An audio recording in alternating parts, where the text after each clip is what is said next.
Another ayah, Allah Azza wa Jalla mentioned they are the best. We've already talked about this previously, but I was mentioning the ayah. كنتم خير أمة أخرجت للناس تأمرون بالمعروف وتنهون عن المنكر وتؤمنون بالله. Allah said, you, O companions, you are the best of people that have been taken out for what? For mankind. You command the good, you forbid the evil, and you believe in Allah. They are the best. And the Prophet said it himself. He said, خير الناس قرني. The best generation is my generation. ثم الذين يلونهم ثم الذين يلونهم. Then the ones after them. Okay, now, why were the companions the best? Why were they the best of people? We know they're the best. Okay, you told me now, Brother Imran. Like in what made them the best? So we take some brief, quick examples, inshallah ta'ala, so you can see what made these men, what made them. Allah Azza wa Jal, He talks to us about them in the Quran, about how submissive they were. They were always obedient. That's one of the things that made them the best. You want to become from the best? The reason you're learning this is because you might not be like the companions. You will never be. But you can start to become from the best. You can't be the best because you're not a companion. Like, and if you do these things that I'm mentioning to you, you can start to become from the best, inshallah ta'ala. So write this down. The first thing that made them the best is, write this down, put it in your phones, write it on a piece of paper, pen, write it down. This is ilm. You have to take this on board. The first thing that made them the best was that whenever they were told to do something, whenever Allah told them to do something, whenever the Prophet told them to do something, they would do it. They wouldn't ask no questions. Allah said, إِنَّمَا كَانَ قَوْلَ الْمُؤْمِنِينَ إِذَا دُعُوا إِلَى اللَّهِ وَرَسُولِهِ لِيَحْكُمَ بَيْنَهُمْ أَن يَقُولُوا سَمِعْنَا وَأَطَعْنَا وَأُولَٰئِكَ هُمُ الْمُفْلِحُونَ. Allah subhanahu wa ta'ala said that the statement that comes out of the mouth of the believers, whenever Allah and His Messenger tell them to do something, whenever Allah and His Messenger tell them to do something, there's one statement that comes out of their mouth. What is it? سَمِعْنَا وَأَطَعْنَا. We hear and we obey. We hear and we obey. Do you know the level and the extent to which the Sahaba used to obey Allah and His Messenger? Let me give you an example. One time the Prophet was given a khutbah inside of the masjid. He was given a khutbah inside of the masjid. And he was telling the companions, sit down, sit down.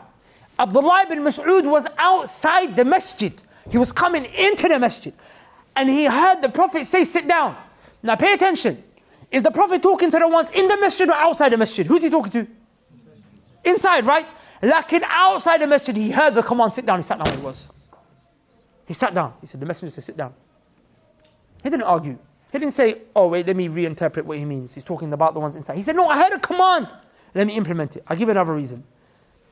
There was a companion who was wearing a gold ring. And as we know that men are not allowed to wear gold. Men are not allowed to wear gold. It's for women in this life, and for the disbeliever men in this life. Like the believers will have it in the next life, inshallah ta'ala, the believer men. So one man was wearing gold. The Prophet took it from his finger, he pulled it up, and he threw it on the ground. Tell the man, don't wear this.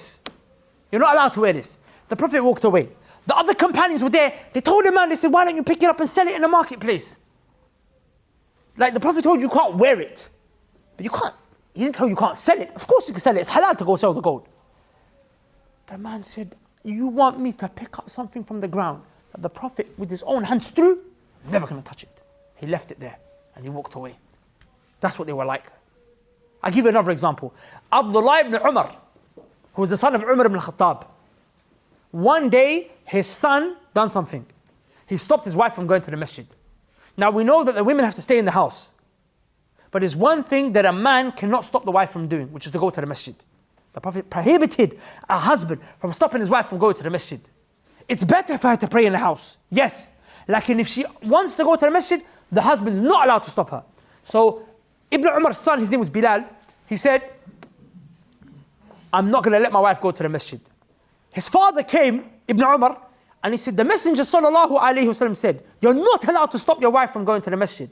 He said, Wallahi, I'm going to stop her. He said, Wallahi, I'm going to stop her. Do you know what Ibn Umar said to him? He insulted him. An insult that they mentioned, we never heard him speak like this. He refused to talk to his son until the day he died. His son died and he never spoke to him. That's what they were like. You want to disobey Allah?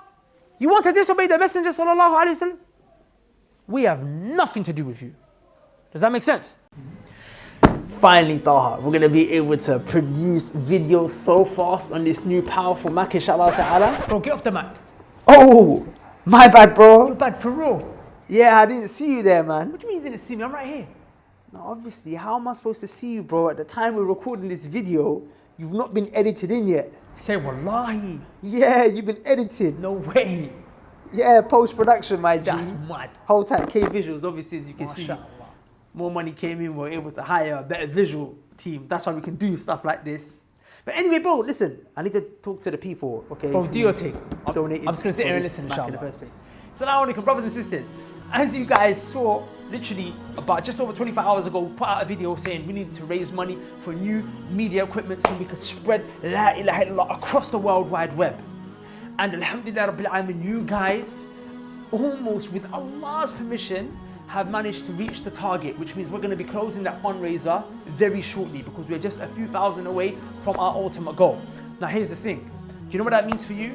That means you miss out on an opportunity to get mad reward, because as I showed you in the last video, from that one camera we managed to reach 20 million people. That means there's a potential of 20 million rewards just of YouTube. Imagine all the multiple different cameras, the different computers and the thing that we purchase from these donations, and then all the data that we spread across the internet, the kind of reward you'll get. You see, now when that fundraiser closes, your opportunity is gone, and I'd advise you, please don't miss out on that.